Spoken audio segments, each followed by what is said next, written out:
Wah, pinjam laptopnya harusnya. Webinnya sambung ini.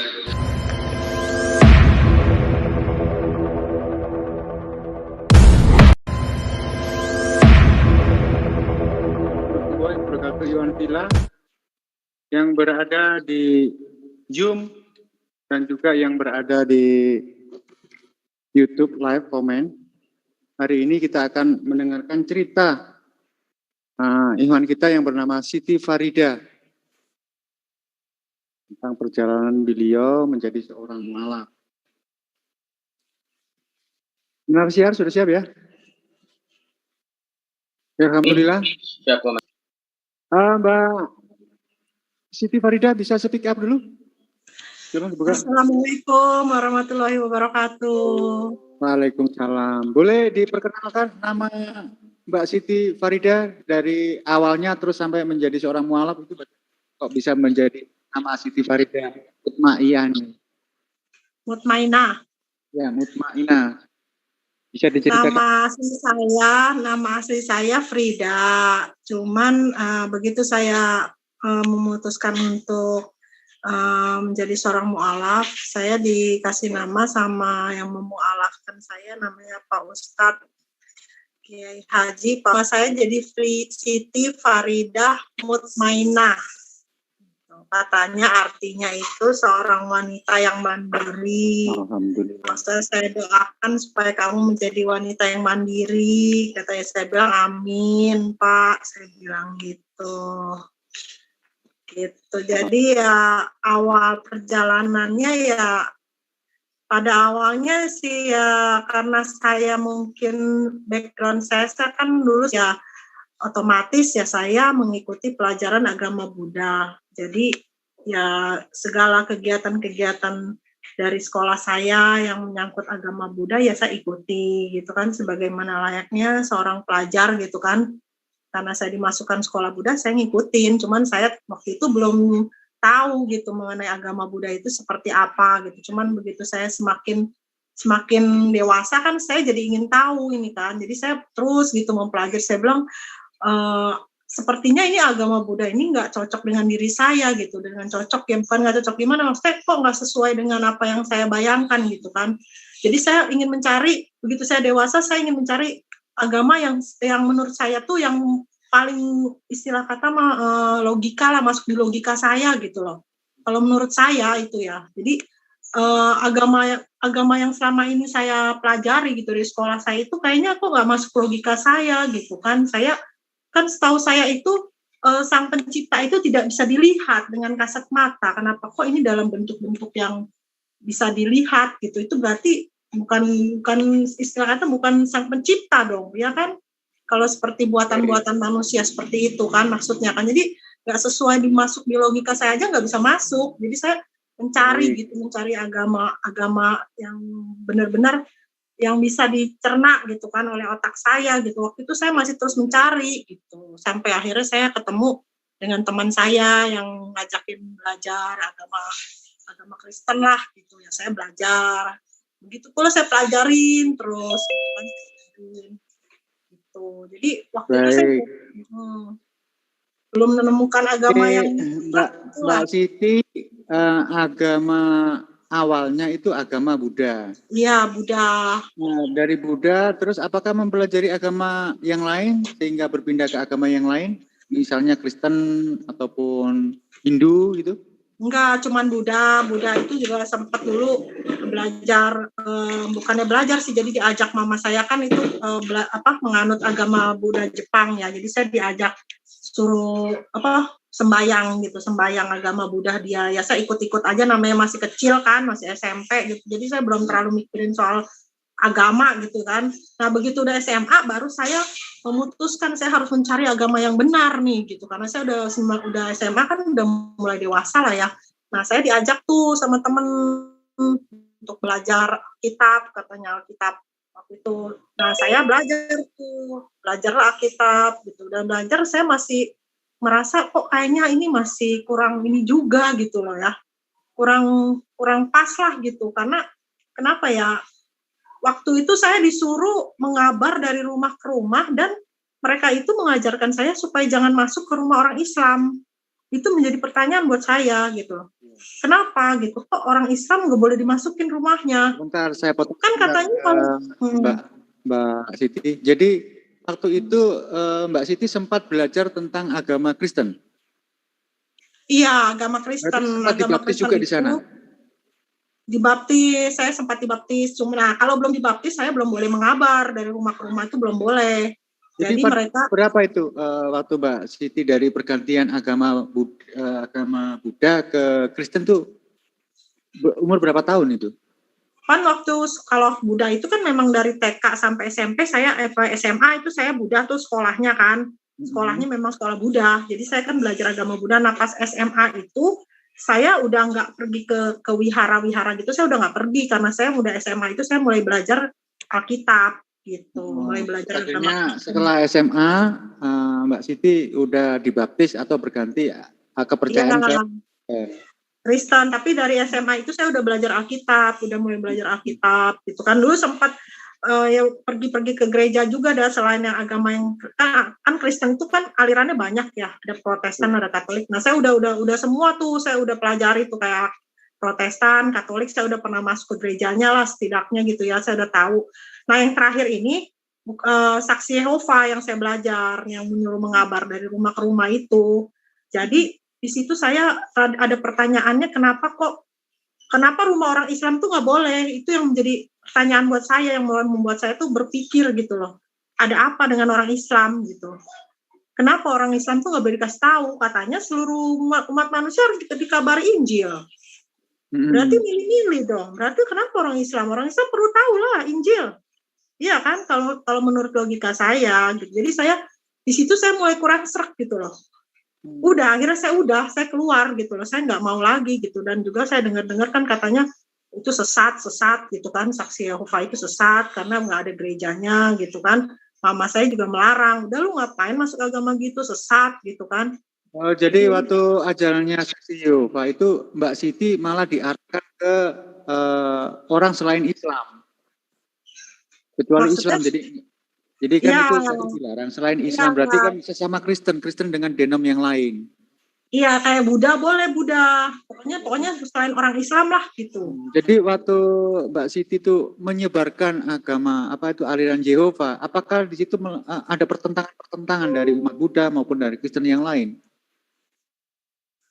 Ya pasti banyak berdebat itu, tapi yang maju bukan saya, yang maju yang lebih senior dari saya. Mereka yang menjawab pertanyaan-pertanyaan mereka itu dari aliran Kristen yang lain tuh, mereka juga nggak setuju dengan prinsip dari agama yang dari saksi Yehova ini gitu. Jadi kalau boleh kronologi kan, Mbak Siti waktu masuk ke aliran Yehova itu sudah melakukan aktivitas, artinya menjadi seorang Yehova yang taat, karena sudah melakukan aktivitas meskipun didampingi ya, jadi bukan saksi Yehova abal-abal begitu maksud saya itu. Jadi memang ada track recordnya ataupun ada perjalanan di sana. Terus bagaimana setelah mengetahui bahwa ajaran Yehova tidak boleh disebarkan ke orang Islam itu, terus bagaimana tanggapan pendetanya ataupun orang-orang yang berkompeten di dalam agama saksi Yehova itu, bagaimana jawaban mereka? Kenapa kok dilarang menyebarkan ke orang Islam? Itu bagaimana? Mereka bilang begini. Mereka bilang gini kan, katanya mau mengabar nih kan berdua, kalau wanita sama wanita, pria sama pria, dari rumah ke rumah kita jalan kaki kan. Mereka pesan katanya, kalau kamu lihat yang punya rumah itu misalkan ada tulisan Arab lah gitu kayak Allah gitu ya atau apa, berarti dia Muslim dong, ya kan? Kalau misalkan kamu lihat ciri-cirinya rumah ini yang punya orang Islam, kamu lewatin aja katanya. Lewatin, kenapa katanya? Kenapa kita lewatin? Katanya soalnya kita nggak mau kita tinggal di negara Indonesia, mayoritas tuh Islam. Dia alasannya gitu. Jadi kita nggak mau nanti kita jadi masalah, berdebat sama mereka. Ini negara mayoritas orangnya Islam semua. Gitu, alasannya mah begitu katanya. Jadi nggak mau jadi masalah, jadi isu-isu kayak sara-sara gitulah, jadi ribut gitu loh maksudnya, jadi kayak perang agama gitu maksudnya. Dia nggak mau, jadi menghindari orang Islam karena ini negara Islam, negara Indonesia ini mayoritas Islam kata dia gitu. Jadi ini menarik ya, ceritanya Mbak Siti. Karena apa, di keputusan Menteri, aku lupa itu, memang di dalam aturan negara kita memang kita tidak boleh menyebarkan agama kepada orang yang sudah beragama. Tetapi di sini ada sebuah keanehan. Di Islam tidak boleh, tetapi selain di Islam, di Kristen yang lain boleh. Apalagi di Hindu juga boleh, dan Hindu, Buddha juga diakui di dalam Indonesia. Berarti mereka itu secara tidak langsung melanggar juga peraturan menteri bersama yang tentang tidak boleh menyebarkan agama kepada orang yang sudah beragama. Ini bertentangan sekali Mbak Siti ya, sepertinya. Tapi mereka itu dengan cara yang halus, Pak. Mereka jadi nggak langsung datang ke rumah orang, tok, misalkan, Pak, saya mau ini mengajak untuk masuk ke agama saya. Enggak. Mereka itu dengan dalih apa? Dengan dalih menawarkan majalah. Gitu loh. Nih, saya membawa majalah nih, saya membawa sebuah buku ya, majalah lah. Di dalam majalah ini nanti Bapak atau Ibu baca di sini nih, beritanya bagus sekali, Pak. Pokoknya Bapak harus baca, ntar dia jelasin dah tuh, bla bla bla bla bla bla gitu kan. Bahwa nanti akan ada begini-begini, katanya kehidupan ini kita akan hidup kekal, katanya di Firdaus, katanya tidak ada lagi peperangan, apa nih majalah ini katanya. Jadi menawarkannya majalah dulu. Kalau dia udah dipersilakan masuk, kita dipersilakan masuk, misalkan saya nawarin majalah dulu. Kalau terus dijelasin isi majalah itu ada apa di dalamnya, itu ya itu isinya dari Alkitab itu, gitu. Jadi nggak langsung mengajak untuk halus sekali ya, penyebarannya sangat halus dan sangat apa itu namanya? Mereka basa-basi dulu lah, gitu, basa-basi. Oh ya Pak, gimana kabarnya, gitu kan? Basa-basi, gitu kan? Oke. Jadi setelah Mbak Siti ini cek ini feedback ini. Jadi setelah Mbak Siti itu mempertanyakan kenapa tidak boleh menyebarkan Islam, di situ timbul keraguan ataupun ketidakpuasan. Itu bagaimana proses selanjutnya itu? Ya, jadi di situ saya pikir kayaknya ini merasa aneh juga ya, merasa aneh gitu. Terus maksudnya kenapa kok katanya kan kalau di Injil itu dikatakan Yesus bilang pergilah, jadikan semua bangsa muridku, ya kan? Pergilah, ya kita pergi, kita mengabarkan Injil dari rumah ke rumah. Kan ke situ katakan semua bangsa, semua, nggak ada bilang pergilah, jadikan selain umat Muslim muridku, kan nggak begitu. Betul. Iya kan? Mereka itu melawan perintahnya sendiri yang di dalam Alkitab. Iya, ya, jadi semua bangsa, gitu kan, semua bangsa muridku, murid Yesus gitu. Baik. Kenapa jadi orang Islam nggak dikasih tahu, ya kan? Ada sebuah keanehan. Dari keanehan itu, bagaimana selanjutnya keluar dari seksi terus mencari atau bagaimana itu, Mbak? Nah, keluar dari saksi Yehova, udah itu saya jadi vakum itu. Saya vakum, saya nggak punya agama lah gitu. Jadi udah nonaktif lah gitu. Saya masih dalam tahap saya mau menenangkan diri dulu dalam tahap gitu ya. Saya mau mencari nanti suatu agama yang benar-benar tuh bisa masuk ke hati saya gitu loh. Masuk ke logika saya gitu. Karena dari semua agama yang saya pelajari itu kayaknya nggak ada yang gimana sih yang nggak masuk logika lah kecuali gitu. Islam waktu itu kan semua agama kecuali Islam. Ya, Islam itu saya belum tahu. Kalau Islam belum tahu karena semua teman Muslim saya tidak ada yang misalkan gini, ayo lu masuk agama gue yuk, misalkan gitu. Masuk agama Islam yuk, gini, nggak ada. Jadi kita saling menghormati aja. Agamamu, agamamu, agamaku, agamaku, gitu loh. Jadi mereka nggak ada yang berusaha untuk menarik supaya menjadi jamaah mereka gitu. Orang Muslim tuh enggak. Saya merespek mereka juga merespek saya. Jadi nggak ada yang berusaha untuk saling misalkan menarik-narik lah kalau orang Muslim ya. Saya menghargai gitu ya. Iya, saya menghargai mereka juga menghargai saya karena saya nggak fanatik juga orangnya gitu. Jadi saling menghargai. Berapa lama Mbak Siti melalui kevakuman dalam keimanan itu? Ada berapa tahun? Kira-kira adalah Bang 3 tahunan ada gitu. Saya tuh nggak kemana-mana, jadi nggak ke gereja, nggak kemana, nggak. Pokoknya saya nggak ibadah agama apapun enggak gitu. Jadi saya cuek dengan agama itu cuek gitu ya. Jadi menurut saya kok begini banget ya gitu ya. Kayak mau mencari agama yang benar tuh susah gitu kayaknya. Jadi sebenarnya agama yang benar tuh yang mana gitu, masih tanda tanya gitu. Jadi pas saya ketemu dengan calon suami saya ini yang sekarang, nah di situ suami saya bilang katanya, "Saya Islam. Kamu agamanya apa?" Saya bilang ya saya sih sebelumnya Kristen, saya bilang. Ya udah katanya, kalau kamu memang serius mau menikah sama saya, kamu harus masuk Islam. karena di Indonesia tidak boleh menikah beda agama, kan gitu. Betul. Nah, dan tanpa paksaan loh, saya juga itu atas kemauan saya sendiri, karena pikir saya begini, karena Islam itu kan nggak ada salahnya toh, Islam bukan agama sesat, ya kan? Teman saya banyak yang Muslim, mereka baik-baik aja kok. Dan apa salahnya sih saya masuk Islam? Kok nggak ada salahnya kan? Saya juga belum tahu ajaran Jadi Islam. di sini kita menebarkan sebuah cerita. Jadi waktu perkenalan dengan Islam itu karena dari pacaran sampai ke pernikahan. Ya. Dasar utamanya di situ. Tapi di situ kenal Islam. Sebelumnya saya belum tahu Maksudnya acara dalam belum tahu gitu, cuma tahu kulitnya aja. Ya, tahu ajaran Islam tuh hanya karena teman saya itu kan banyak yang Muslim juga kan, gitu kan. Jadi kalau waktunya dari mereka pertimbangan banyak Muslim yang akhlaknya itu menurut Mbak Situ baik, terus kebetulan menemukan jodoh yang dari seorang Muslim, akhirnya Mbak Siti ini berkeinginan untuk menikah, tapi dengan dasar agama Islam, akhlak mereka itu yang baik, dari teman yang baik, tidak umat Islam tidak pernah memaksakan. Dari dasar itu kah sampai akhirnya Mbak Siti itu menerima lamaran suaminya yang waktu itu?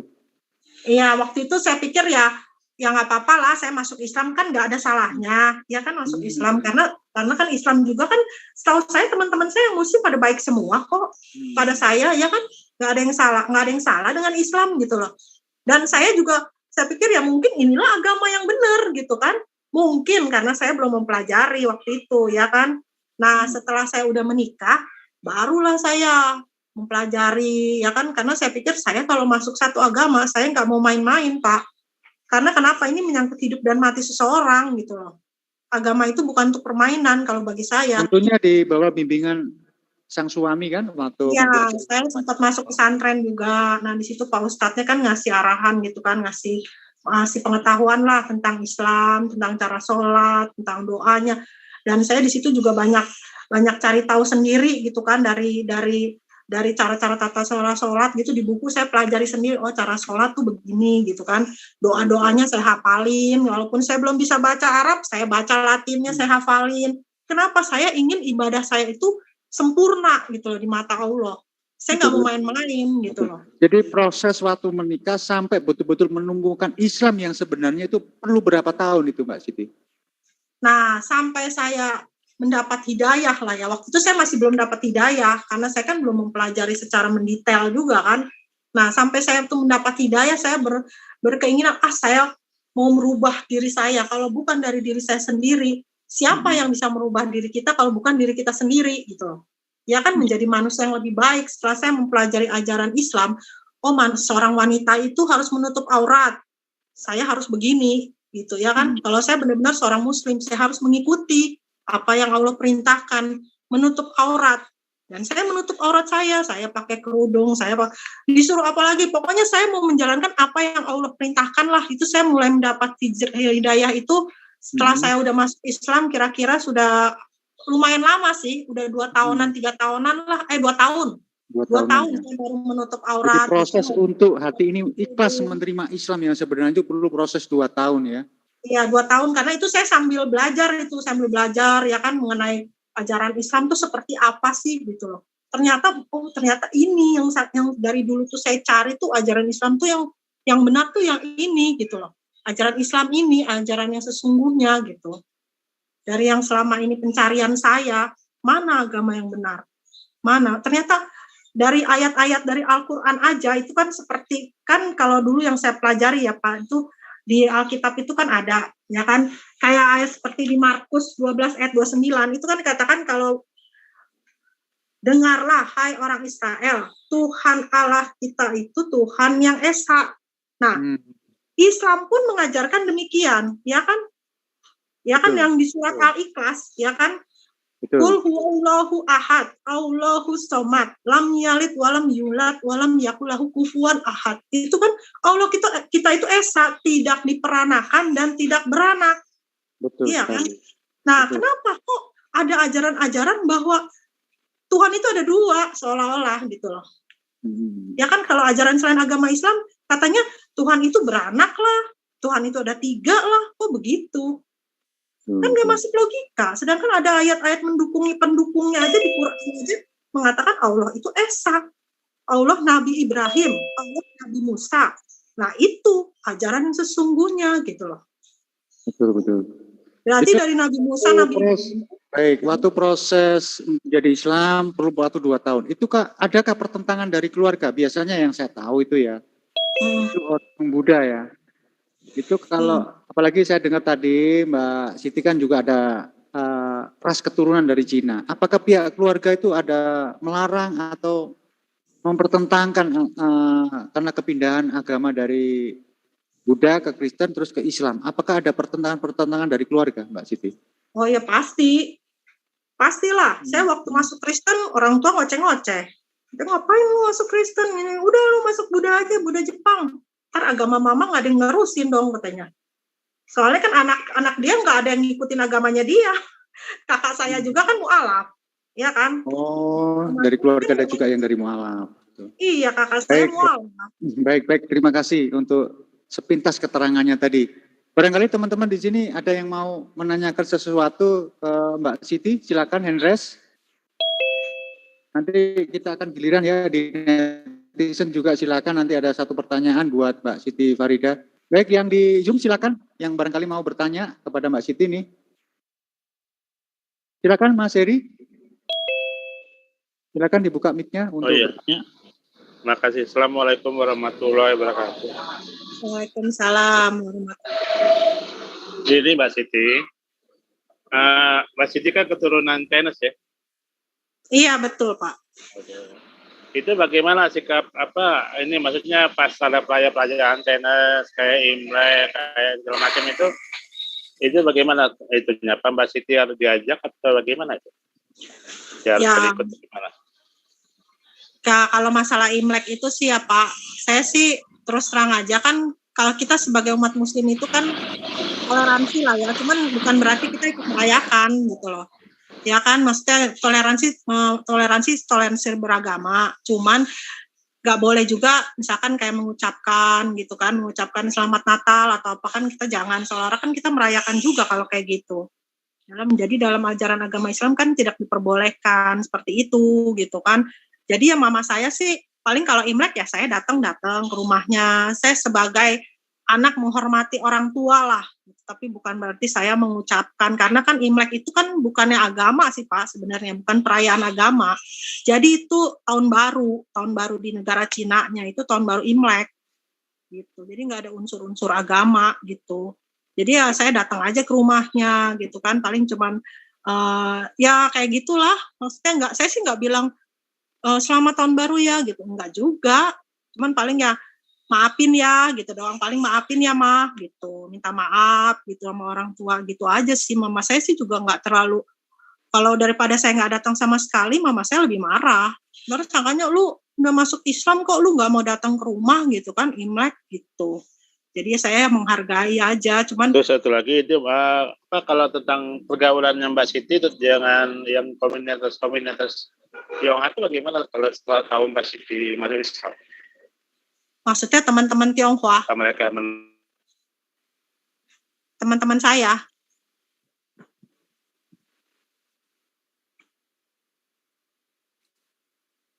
Pak? Kok hilang ya? Mas Heri, mungkin koneksinya terputus itu, Mas Heri. Oh.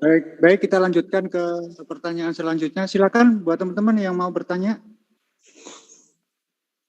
tentang perjalanan Mbak Siti Fadila ini dalam menemukan keislaman. Silakan yang mau bertanya. Maaf tadi Mas Zul, saya belum selesai tadi koneksi saya putus. Oh iya. Nah ini Mbak Siti, saya mau tanya lagi nih Mbak Siti, satu pertanyaan yang gitu. 1,5 jam terharu benar tadi. Kenapa Pak? Terharu benar gitu loh. Ya. Terharu? Iya. Apa istilahnya? Istilahnya apa? Terharu gitu, sampai nangis saya. Sebenarnya saya tanya ini Mbak, dengan pergaulan dengan komunitas Tionghoa itu bagaimana Mbak setelah Mbak masuk Islam? Apa mereka ada ganjilan atau kayak mana gitu Mbak?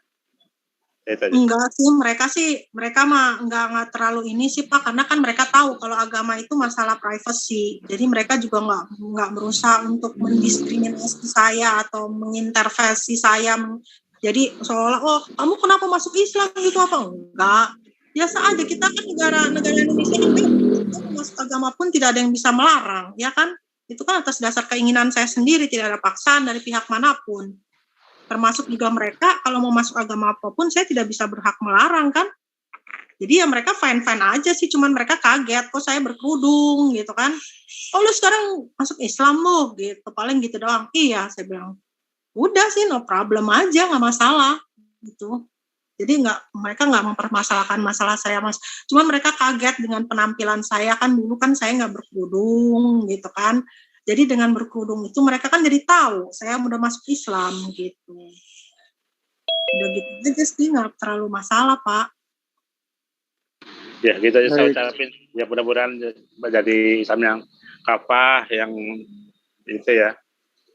Ya nggak bisa ngomong saya. Terima kasih Mbak Siti. Assalamualaikum. Waalaikumsalam. Baik, terima kasih Mas Heri yang telah menanyakan sesuatu kepada Mbak Siti Farida. Yang lain silakan Henres untuk menanyakan kisah perjalanannya Mbak Siti Farida. Kalau tidak ada yang bertanya, lanjutkan dengan pertanyaan saya ini ya Mbak Siti. Setelah Mbak Siti masuk ke dalam Islam ya, Islam yang sebenarnya, apa yang dirasakan? Keindahan apa yang dirasakan waktu betul-betul masuk dalam dunia Islam ini? Apa yang dirasakan Mbak Siti? Dibandingkan dengan maaf ya, agama yang lama dulu. Kalau di Islam ini ya Pak, jadi itu kalau saya sholat itu saya berdoa. Itu tuh saya tuh seperti saya berbicara dengan pencipta gitu loh, sang pencipta. Jadi benar-benar komunikasi gitu. Jadi apa yang ada di hati saya berdoa kan. Misalkan ya Allah, misalkan saya lagi ada masalah nih, saya curhat gitu.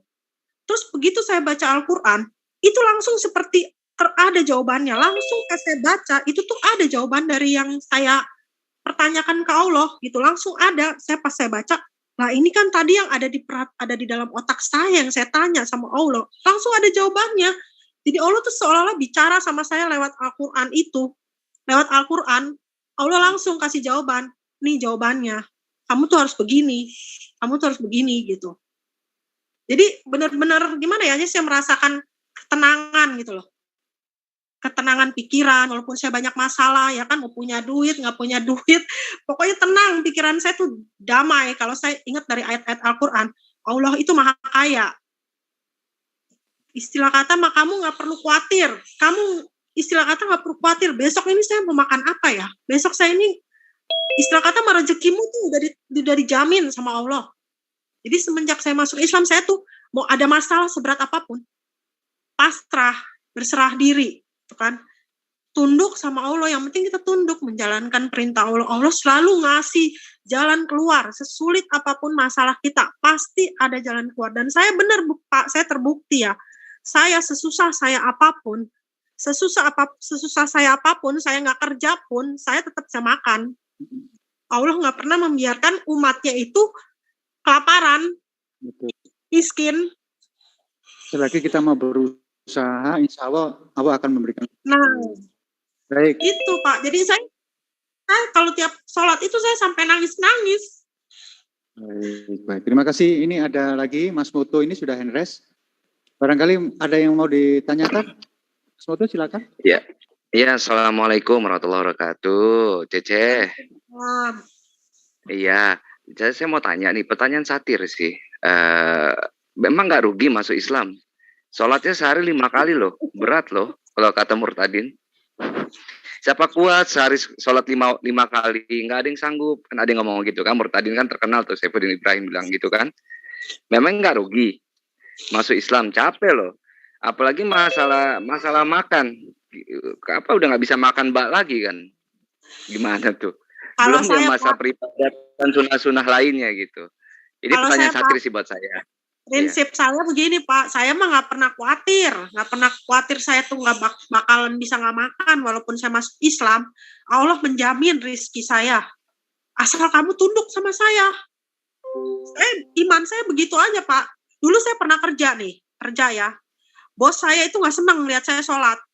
Jadi saya begitu saya sholat, dia kan kelihatan tuh di CCTV ya, saya dipantau. Bu, lagi ada di mana, Bu? Saya bilang aja, saya sholat lah, Bu. Masa saya nggak boleh sholat? Saya bilang, ya emangnya dia kan nggak sholat. Kalau saya kan Islam, saya harus sholat lah. Dia tuh kayak nggak seneng gitu loh. Jadi dari situ aja saya kerja kalau udah punya atasan kayak gitu, saya udah nggak nyaman. Mending saya keluar dari situ daripada saya nggak boleh sholat. Kalau prinsip saya begitu, Pak.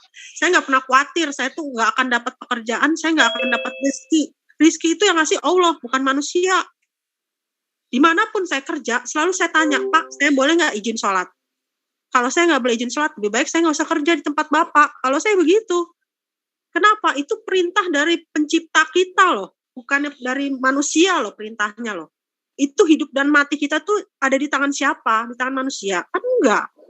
Di tangan Allah. Allah suruh kita sholat. Sholat itu nggak berat, Pak. Berapa menit sih? Kalau kita jalani dengan ikhlas, ya kan? Dengan ikhlas, itu kuncinya. Kalau kita ikhlas mau menjalankan perintah Allah, pasti itu bisa. Nggak makan waktu banyak, cuman berapa menit doang. Nggak capek juga.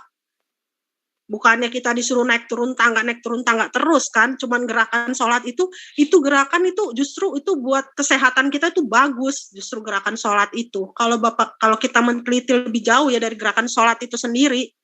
Dan apa sih tujuan dari sholat itu? Sholat itu sebenarnya buat kita mengingat Allah. Itu sebagai perlindungan buat kita sendiri, bukan buat Allah, buat kita, buat kebaikan kita. Allah tuh kasih, kamu tuh sholat biar kamu mengingat aku. Ingatlah aku terus, supaya kamu tidak jatuh ke dalam dosa. Itu sebagai perlindungan sebenarnya sholat itu. Bukannya sebagai suatu beban. Bukan, wah kamu rugi kalau kamu sholat tuh kamu rugi. Ya enggak lah, kenapa harus rugi?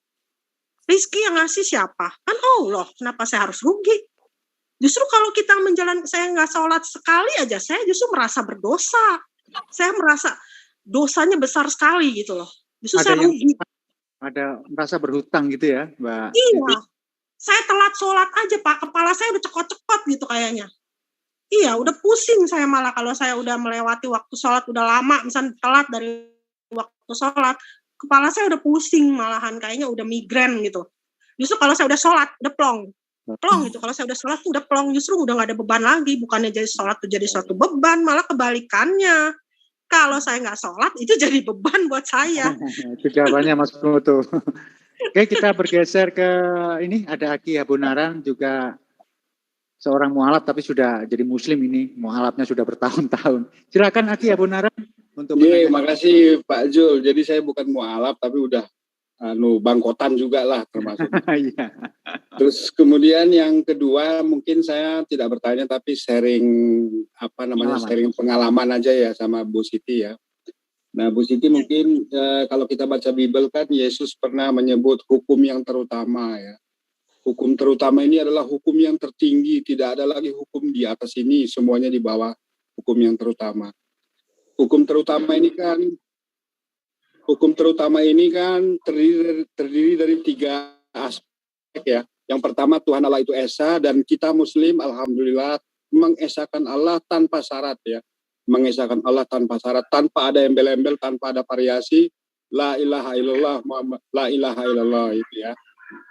Yang kedua aspek dari hukum yang terutama itu adalah kasihilah Tuhan Allahmu dengan cara kita mengikuti aturan dari Allah. Kita tidak bilang Taurat itu batal karena Yesus telah dibunuh. Kita tidak bilang macam-macam, tapi kita memang betul-betul berusaha sedapat mungkin, sebaik mungkin mengikuti aturan. Karena sebenarnya aturan itu adalah bentuk kasih sejati kepada kita supaya kita ikuti. Sholat itu harus rukunnya benar supaya kemudian kita dapat dapat ridho dari Allah. Karena apa? Sholat itu mencegah perbuatan keji dan mungkar. Terus kemudian yang ketiga, kita justru Muslim itu berusaha mengasihi sesama gitu. Kalau orang-orang Islam bilang, orang-orang Kristen bilang kita itu sedang menyogok Allah gitu ya, bukan ya. Jadi kita Muslim ini justru kita nggak pamer sebagai agama kasih, tapi justru kita berusaha beramal saleh dan berbuat kasih kepada sesama supaya kita itu menjadi orang-orang yang diselamatkan itu. Mungkin begitu Mbak Siti komentar saya. Ya Pak, terima kasih Pak atas. Jadi sekali lagi, jadi kita ini justru alhamdulillah kita menjadi pengikut hukum yang terutama yang sangat disiplin, sangat taat, sangat baik gitu loh. Alhamdulillah, terima kasih kepada Bu Siti. Saya agak emosional, makasih. Sama-sama.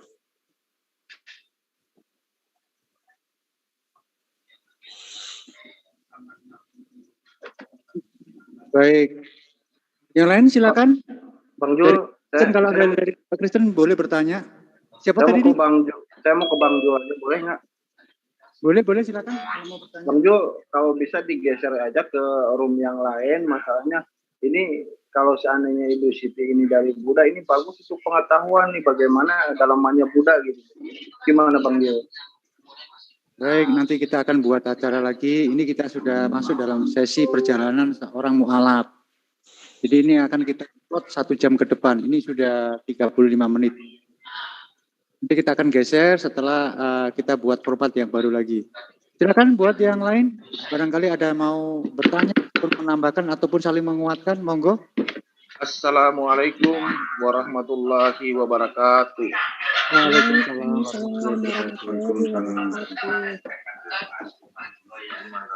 Bang Jul, bagaimana kabar? Alhamdulillah, baik-baik saja. Sudah minum kopi kah?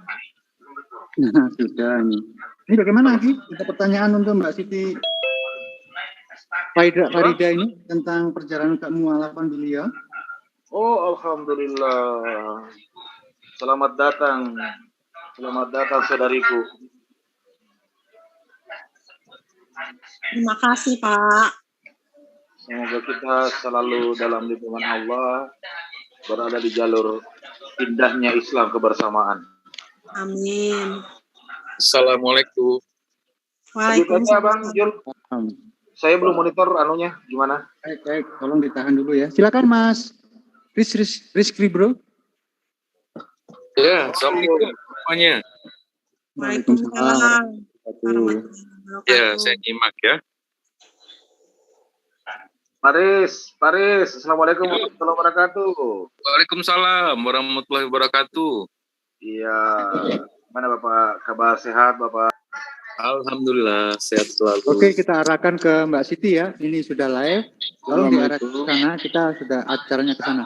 Silakan Bang Iwan, barangkali ada yang mau ditanyakan. Waalaikumsalam. Selamat siang untuk Uti Siti ya. Selamat siang.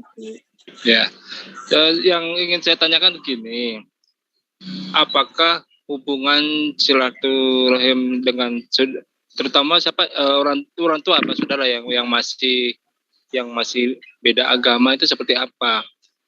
Karena kan memang berat ya, seperti ya ini contoh dari keluarga saya juga ya yang adik saya kan juga mu'alaf, dia juga ada keturunan Cina Dayak sih, tapi itu memang kayaknya kan agak sulit. Cuma kalau saya sih nyarankan untuk tetap disambung. Kalau untuk Uti sendiri seperti apa? Tuh, mohon penjelasannya. Kalau saya sih sama kan papa saya mah udah almarhum ya, jadi tinggal mama. Ya, jadi kalau mama sih ya enggak ini sih, cuman waktu begitu saya pakai kerudung dia kayak kurang suka aja. Jadi kalau saya pakai sama dia tuh pakai kerudung dia kayak udah copot aja kerudungnya gitu. Masa pakai kerudung ngapain sih gitu. Dia kayaknya kurang suka ngeliat saya pakai kerudung. Jadi dia mungkin gimana sih, mungkin takut dilihat sama orang, kok anaknya kok pakai kerudung sih kali gitu. Jadi dia nyuruh saya paketin kerudung. Ya, tapi saya mau pakai aja kerudung saya. Ya itu kan berat sekali kan untuk iya. Ya memang berat sih Pak. Kalau saya sudah sadar kok jadi seorang mu'alaf itu ujiannya kayaknya berat gitu loh. Kalau bagi saya sih berat, tapi kalau dengan memikirkan kata mas saya sudah menemukan agama saya yang saya cari selama ini, agama yang benar gitu kan. Bagi saya itu yang penting saya bersandarnya sama Allah aja gitu. Saya tuh ada masalah saya curhat sama Allah. Allah selalu ngasih jawaban dari semua doa saya tuh langsung gitu kan. Begitu saya baca Quran ada di situ ayatnya tertulis gitu. Jadi itu menandakan kalau Allah tuh lagi berbicara sama saya gitu. Kasih jawaban. Saya minta nih, saya ada pertanyaan, saya ada unek-unek, saya cerita semua sama Allah. Saya mohon lagi sholat. Saya baca Quran, langsung gitu. Pas ketemu ayatnya itu sesuai dengan jawaban yang saya lakuin. Itu kan berarti Allah lagi bicara sama saya. Iya kan? Jadi di situ saya menemukan ketenangan gitu. Walaupun ujian saya begitu banyak. Jadi saya tuh nggak pernah merasa takut. Asalkan Allah tuh ada di sisi saya tuh nggak pernah takut gitu loh. Istilah kata mah, hidup dan mati saya tuh ada di tangan Allah lah, bukan di tangan manusia. Jadi saya nggak takut.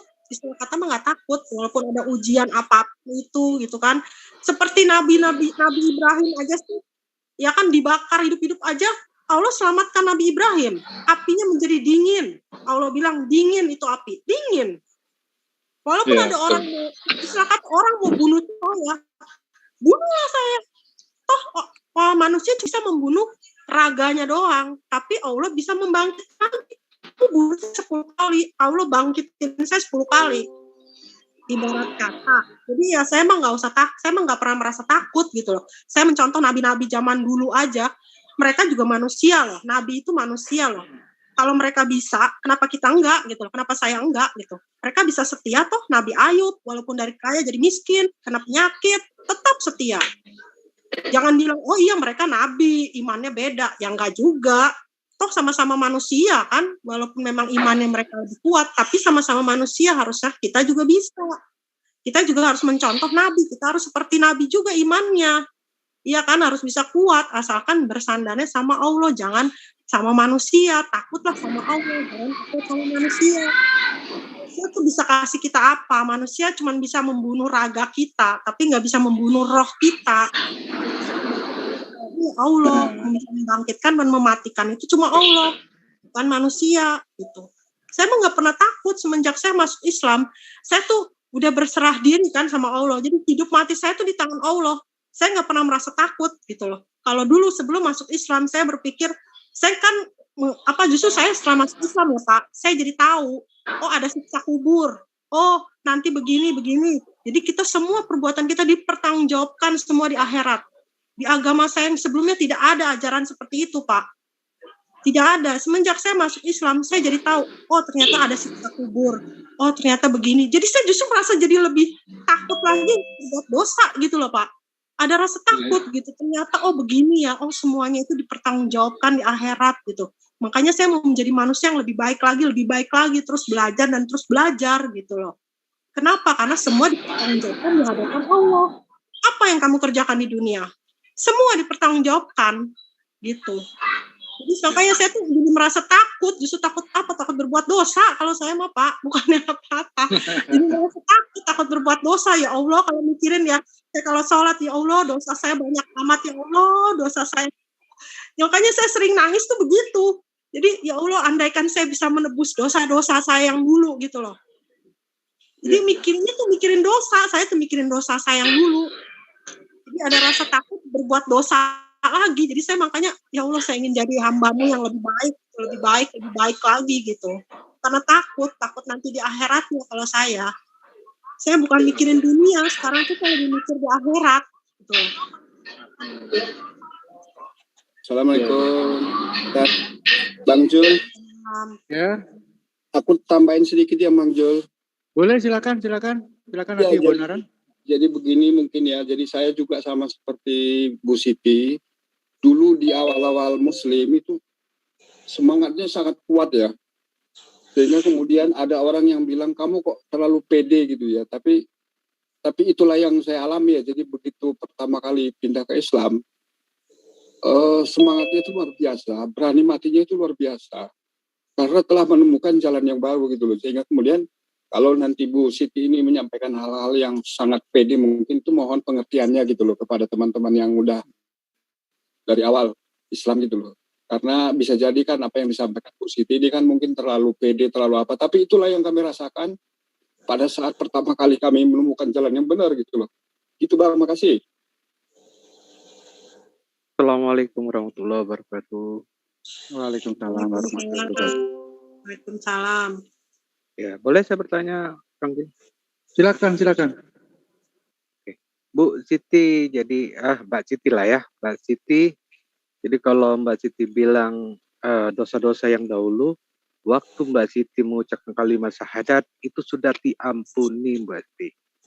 Kan sudah mungkin dijelaskan sama Ustadz terdahulu ya, waktu bersyahadat, Mbak Siti itu seperti kertas yang sudah pergi. Jadi coret-coretan itu sudah dihapus, sudah dimaafkan oleh Allah. Bahkan yang dihitung cuman amalnya aja, perbuatan baik Bu Siti. Sebelum itu yang ada itu tetap dihitung. Tapi kalau kesalahan itu udah dihapus. Sudah dihapus, jadi cuma nilai baiknya aja. Nah selama waktu Bu Siti jadi Islam, jadi Muslim, bukan mualaf ya, sekarang tuh Bu Siti sudah jadi Muslim. Nah itu tinggal disitulah dosa nanti yang dihitung dari sejak awal bersyahadat. Nah cuman yang saya pertanyakan satu Bu Siti. Waktu Bu Siti dulu sebelum Muslim, Bu Siti kan dulu mungkin ada masalah, ada sesuatu masalah yang mungkin susah untuk dipecahkan. Nah, Bu Siti melapor kemana ya? Bedanya. Kalau ini kan setelah saya masuk Islam, setelah saya menjadi Muslim, saya tuh berdoa sama Allah. Allah tuh selalu ngasih saya jawaban gitu loh. Allah tuh selalu ngasih saya jawaban. Jadi selalu ada penyelesaian dari semua masalah saya itu, semua masalah saya itu kayak langsung udah dikasih jalan untuk terselesaikan gitu loh. Tanpa saya sadari udah terselesaikan masalah saya. Allah udah ngasih jalan, kamu harus begini, kamu tuh begini.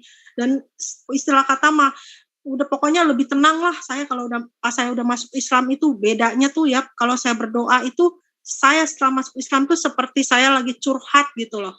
Saya bisa berkomunikasi sama Allah. Allah tuh seolah-olah lagi mendengarkan saya berbicara. Kayak lagi mendengarkan saya berbicara gitu. Kamu ceritalah apa yang kamu mau ceritakan. Apa unek-unek kamu cerita. Kamu mohon apa, mohonkan. Ya kan?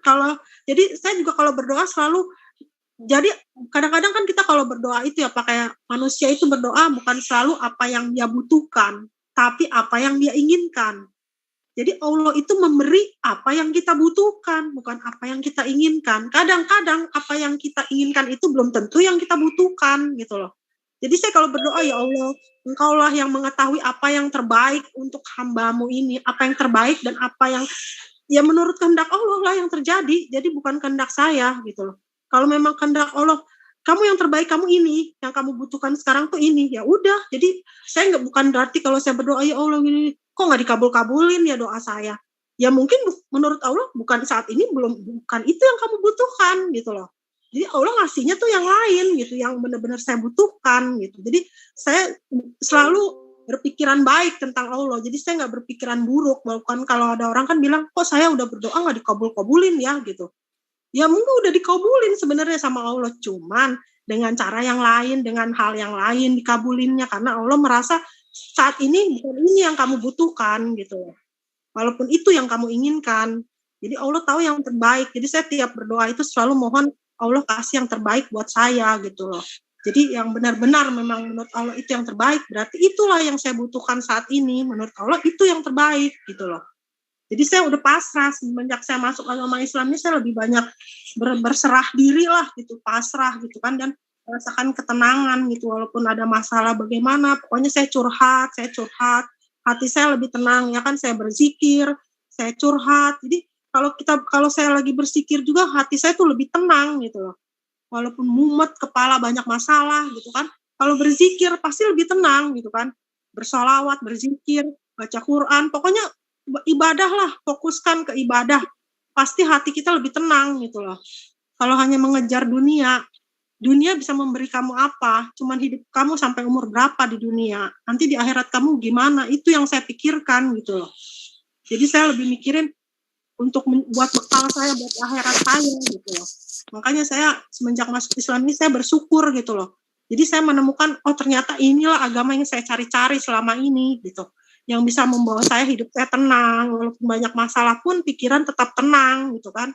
Dengan fokus berpikir ya Allah pasti tidak akan meninggalkan kita. Allah pasti akan selalu menolong kita sesulit apapun masalah kita gitu. Kenapa? Semua itu Allah tuh selalu memberi, bahkan kepada orang-orang non-muslim pun Allah memberi. Bukan hanya kepada orang muslim. Allah tuh Maha Pemurah. Semua manusia diberi, mau orang non-muslim, orang muslim, rizki semua Allah beri semua. Cuman Allah tuh melihat ada orang yang beriman kepadanya, ada yang tidak. Nah, yang beriman ini yang dispesialkan oleh Allah gitu loh. Yang akan mendapat pahala nanti. Yang nggak beriman, ya itu mah udah pasti nanti akhirnya seperti apa. Kan ada sendiri nanti Allah balasannya. Gitu. Jadi saya prinsipnya mah Allah udah maha segalanya lah. Pokoknya kalau kita mengutamakan Allah, Allah juga pasti mengutamakan kita. Kalau prinsip saya begitu, Pak. Beda dengan agama-agama saya sebelumnya tuh hambar. Nggak ada perasaan apa-apa gitu. Jadi kayaknya nggak ada penyelesaian juga. Saya berkomunikasi dengan siapa, saya juga nggak tahu gitu loh. Jadi nggak ada solusinya, nggak ada penyelesaiannya gitu. Kayaknya beda lah, perasaannya beda. Jadi bukan seperti berbicara dengan pencipta gitu loh. Kalau dengan di dalam agama Islam ini saya seperti berbicara dengan pencipta saya yang menciptakan saya, yang mengerti perasaan saya tuh seperti apa sekarang. Allah tuh mengerti gitu loh, mengerti perasaan saya, apa yang di pikiran saya, apa yang di hati saya, apa yang saya ucapkan, apa yang saya lakukan. Allah melihat semua seperti ada CCTV di seluruh tempat gitu loh, melihat gitu loh. Bahkan di Quran sendiri kan ada ayatnya, aku itu melihat apa yang kamu kerjakan. Allah itu maha melihat, maha mengetahui. Makanya saya beribadah juga seolah-olah, ya Allah melihat nih saya lagi sholat gitu loh. Allah melihat, apa yang saya kerjakan Allah melihat gitu loh. Jadi begitu Pak. Beda lah, pasti beda, itu pasti beda. Dan saya udah merasakan sendiri gitu loh dalam hidup saya, walaupun saya banyak ujian, seperti apapun ujiannya dalam hal, ya terutama ya, dalam hal ekonomi gitu loh ya. Saya banyak ujian saya tuh dalam hal ekonomi, tapi saya nggak pernah khawatir Pak. Kenapa?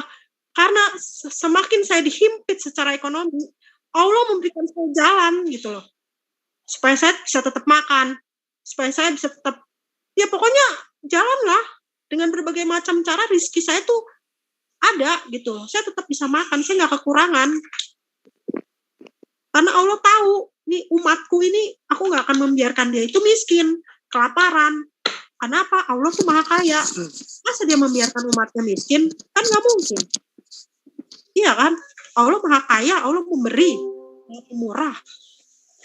Jadi saya merasa yakin gitu loh, dalam agama Islam ini saya merasa yakin bahwa inilah agama yang bisa membawa saya tuh membawa pada kebenaran yang sesungguhnya gitu loh. Baik, terima kasih Mbak Ayuni. Mbak Siti, Mbak Ayuni. Barangkali ini Mbak Ayuni Lubis. Assalamualaikum warahmatullahi wabarakatuh. Waalaikumsalam. Mbak Ayuni juga seorang mu'alaf ini. Silakan. Saya hanya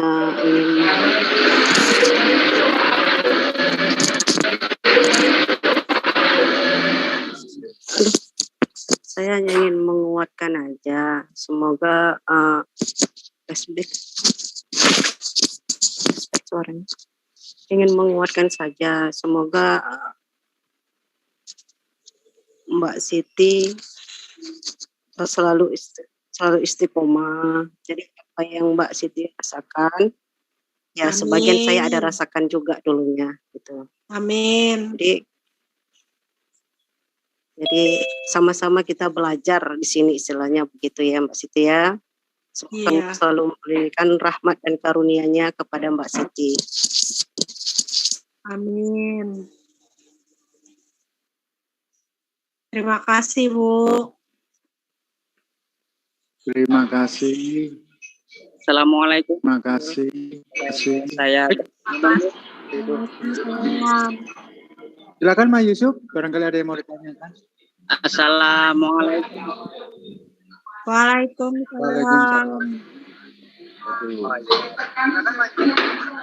Bang Iwan, tolong tutup ya, saya tutup itu. Ada background yang masuk. Silakan Mas Yusuf. Oh iya, ini Mbak Siti, saya mau bertanya untuk klarifikasi aja gitu. Apakah ini sudah tertutup atau direkayasa atau memang, dan apakah dari peserta di sini adakah Mbak Siti itu bertemu dengan salah satu orang yang ada di sini gitu? Boleh dijelaskan? Apa tadi pertanyaannya kurang gitu, terputus-putus ya suaranya ya? Suaranya terputus-putus. Sekarang jelas? Iya, sekarang jelas. Oke. Ini pertanyaan saya. Apakah kesaksian dari Mbak Siti ini adalah real? Nah, apakah sebelum ini pernah direka ya? Atau gimana gitu? Nah, ditulis saja. apakah Mas Yusuf ditulis saja. Sinyal Oke, kamu jelek. oke. Nanti dibaca dulu. Suara saya putus-putus kali nih. Hujan Ditulis masalahnya. Nah, ditulis saja. Mau Ditulis tanya saja lagi di chat. boleh nggak? Ya silakan. Yang singkat. Ya, maaf Bu Siti, ini ada pertanyaan dari live chat ya di channel saya. Pertanyaannya dari Bang Kevin Del Alvino, bagaimana perasaannya suasana batin sebelum dan sesudah mualaf? Mohon untuk disilakan. Terima kasih. Oke, silakan ditutup Mas Iwan karena suaranya ini backgroundnya tadi ini. Gimana tadi silakan. pertanyaannya, Pak? Bisa diulangi, Pak? Pertanyaannya bagaimana perasaannya suasana batinnya itu sebelum dan sesudah mualaf, itu singkatnya gitulah. Oke, terima kasih.